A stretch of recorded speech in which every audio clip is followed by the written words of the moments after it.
বাড়িতে সারাদিন বসে বসে এখন বোর হয়ে যায়, তাই বুয়া বললো যা একটু বাইরে থেকে ঘুরে আয়। যেই বলে সেই কাজ, অমনি চটজলদি আমি তাড়াতাড়ি করে রেডি হয়ে গেলাম বাইরে যাব বলে, দিয়ে দুজনে মিলে বেরিয়ে পড়লাম। দুজন কে দুজন হচ্ছে আমি আর আমার বোন। যেই বলা সেই কাজ, অমনি দুজনে মিলে যাওয়া শুরু করলাম। যেতে যেতে ভাবছিলাম বৃষ্টি হচ্ছে, কোথায় আজ যাবো।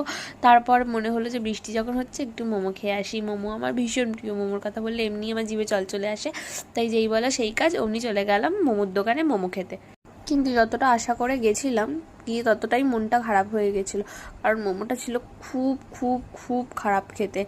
মানে বৃষ্টিতে মোমো খাবো একটা যে এক্সাইটমেন্ট ছিল, সেটাই আমার কেন মরে গেছে গিয়ে।